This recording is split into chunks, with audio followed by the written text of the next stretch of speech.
everyone, Lou here. Well, Twisted Wonderland came out 2 months ago, and I haven't seen a lot of people talk about it, so I thought I'd make a video about it. Especially when this is technically associated with Black Butler, and if you're new here to the channel, hi, I'm a major Black Butler fan. Alright, let's get started.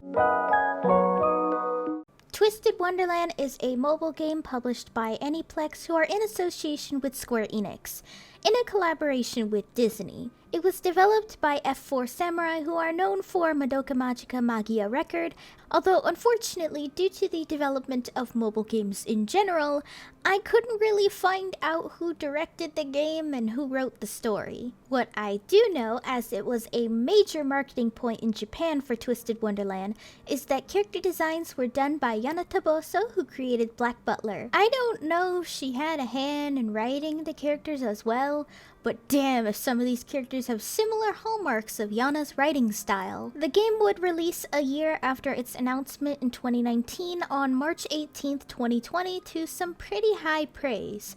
Many would praise the game for having a very interesting story, charming characters, and a pretty fair system for a gacha game. Others would criticize the game for, being a gacha game. At the time, a English release sounded impossible in the eyes of fans of this game. Not too shocking, as there are many anime-based mobile games that just don't make it to the US and other countries. Biggest example would be literally every JoJo's Bizarre Adventures mobile game and Magia Record that was pulled off US servers. However, to literally everyone's shock and surprise, Twisted Wonderland would receive an announcement for an anime in October 2021 and an English release announced in December 2021. Safe to say a fuck ton of Disney fans, myself included, all screamed for joy that day. Anyway, the English release would come out on January 20th, 2022 with massive hype. Not just massive hype on TikTok, but also Twitter. I'm not gonna say it's like 1 million downloads, but it did receive well over 50,000, probably according to their Twitter, so hey, that's a lot for an obscure-ass game like this. Though for this video, I do have to warn that I'll be unable to show gameplay footage. I don't really know how to screen capture my phone, and I don't think recording it on my camera would be very satisfying, since my fingers or thumbs would cover like half the screen. So I apologize in advance, but hey, this video would be super boring if it was just a slideshow like it is right now, pretty much. Now with the development out of the way, let's start with the story. You play as, well, you. No, really, the MC's name is you, according to Twisted Wonderland fans. You wakes up in this world like a standard isekai and is introduced to the world of Twisted Wonderland. It's basically like the wizarding world of Harry Potter had a baby with Ever After High. However, the twist in Twisted Wonderland is that all the Disney villains are deemed as legends and heroes of their story. Think of it like those My Side of the Story Disney books we all read as kids and preteens. You then heads to the ceremony to welcome students. In this universe, this school in particular has their own version of the Sorting Hat or the Destiny Book that basically picks and chooses students and what dorm they'll be going into. As you walks up to the mirror, it tells them that they have no magical powers and weren't supposed to be here. Which is weird, because you was summoned to this world from another world entirely, so that's already a pretty big mystery. This commotion is already worse when a cat demon thing bursts in with magical abilities and basically wreaks havoc. Well, you're both kinda kicked out of the school and sent off to an abandoned dorm just for a place to sleep when the headmaster of the school decides to allow you and the cat demon thing named Grim into the school because apparently you has something no one else in this world has: the power of communication and allowing people to vent. Thus begins the story where you and Grim are kinda dragged from one dorm to the next to solve their problems. Each problem ends with the main leader of the dorm snapping and going into a berserker mode called Overblot. Easiest way I can sum it up is like, you know how soul gems get clouded in Madoka Magica, and if it gets too clouded then the magical girl becomes a witch? Yeah, it's basically that. Wonder where the company got that idea from. The story isn't finished so far, and I personally haven't finished the story myself because the current English translations are only going up to the Ursula dorm for now, but that's the basic gist of it. Outside of that basic gist, I think the stories themselves are fascinating and take an interesting twist to the villains these characters are based on. I don't really know if the team or Yana Toboso looked at any sequels or other source material for these Disney films, but it was kind of interesting that Leona had elements of both Scar and Kovu. At least it seems that way to me, because I really don't know how Scar is often portrayed in Japan due to localization flaws. What I also like is that this series does have very cute winks and nods to the characters they're based on. For instance, Malleus is based off Maleficent, so there's a running gag that people forget to invite him to meetings. Characters using direct quotes from the villains they're based on, and overall just very charming. Except Cater. For some reason, Cater has the cringiest dialogue I've ever seen in a localization. I don't know who the hell was in charge of translating his lines, but good gosh, is that trendy dialogue of his super dated. Ugh, it's like really, really bad. Other than that, the translations are fine, I guess. I noticed a lot of dialogue is changed from the original and often major translation errors. Again, a lot of this with Cater for some reason. Like, he says in the prologue he has no siblings, despite saying he has 2 sisters in the original dialogue in one of his vignettes. He talks about having 2 sisters in that one, so I don't get it. Another one was Trey was talking about how Riddle's mom yelled at his for hours, but the translation changed it so his family yelled at him for hours. I don't get that, and it's weird. Aside from a very obviously strange translation issue, I think the writing is pretty good. If you want kind of like a really diet version of Yana Toboso's charming writing, the game honestly feels like that. It's definitely got good angst too, and you guys know I love the shit out of angst. Okay, so this is a really short one, so I'm not going to go down each character because I'd be here all day, and that'd be really fucking ridiculous and would probably need its own video at that point. What I will say is that Leona, Trey, Idia, and Malleus are definitely my favorite.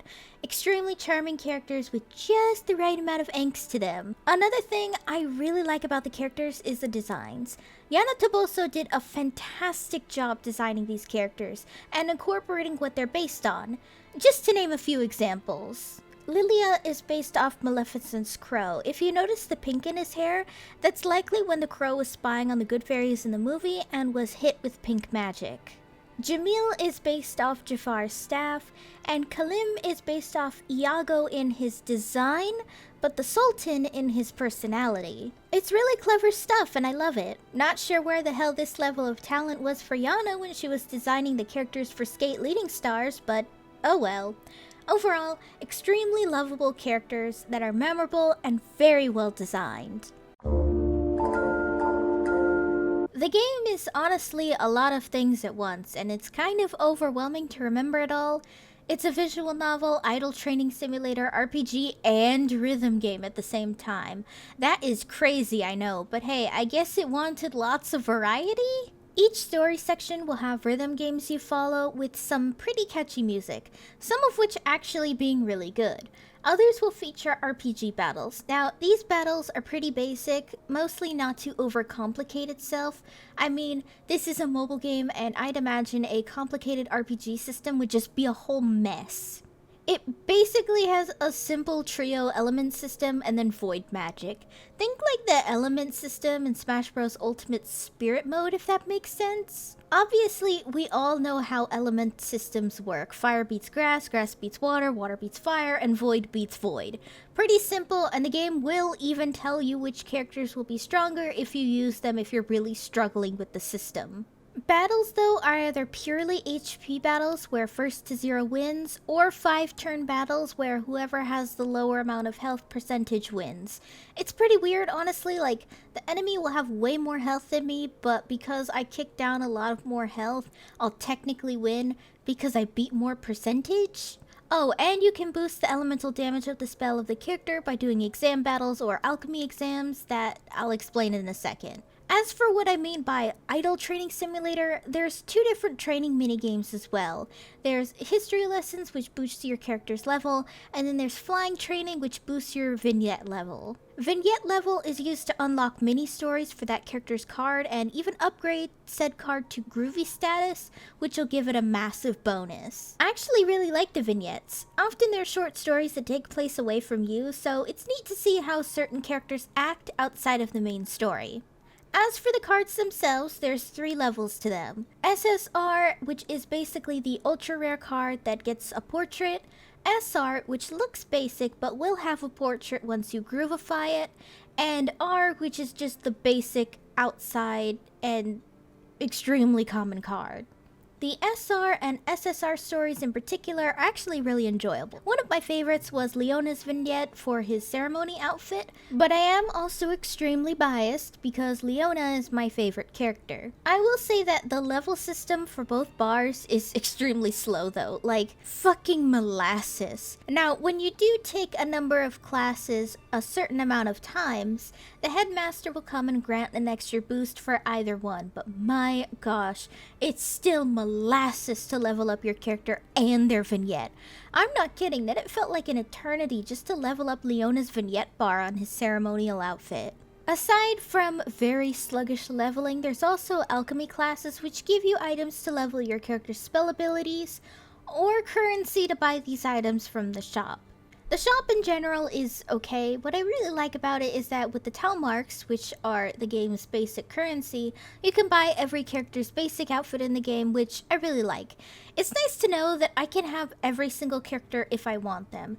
Even if they won't be that special SSR or SR level, it's still really cool. As for the banners themselves, to get the SSR and SR cards, gonna say I'm not a big fan of the pull system. Unlike Genshin, the drop rate for a higher item in Twisted Wonderland isn't as clear, but I can say the drop rate isn't that great compared to other games like Genshin Impact. Last thing is a rhythm game. Now, as a lover of rhythm games, I can at least say that the portion of it is pretty good. Now, the only issue is that my phone tends to lag a little when there's too many effects on screen in game, so it causes the game to lag and I miss a note. But that's not the game's fault, more of my end, but I just wanted to mention it, that this game isn't really good for phones that can't handle anything higher than Mystic Messenger. Anyway, the left and right system in general gets a little confusing.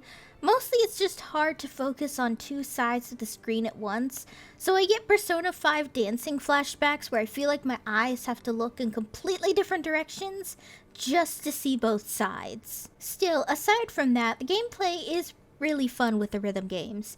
The music is a little generic sometimes, but it's easy to follow the rhythm to make the game easy. Even if I would have liked more original music like the opening for Twisted Wonderland instead of something that sounds like background music, but that's okay. Overall, the gameplay is kind of sluggish and a little all over the place, but still enjoyable.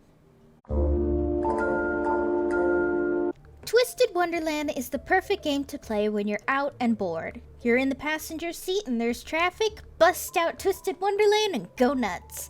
Long line to the store, bust out the game and go nuts. Want something to read in bed? Again, go nuts. With its charming characters, great character design, fascinating world, and wonderful approach to the Disney villains we all know and love, I say Twisted Wonderland is great. I also highly recommend it to any Black Butler fans out there, not just because Yana designed the game, but because it satisfies the Black Butler itch that so many fans have been wanting as we wait for a new anime to come out. Someday. Hopefully. As for the anime series that's not out yet at the time of this video, you can guarantee that I will review it when it comes out. Let me know down below what you guys think. Do you love Twisted Wonderland? Do you have a favorite character? Let me know down below.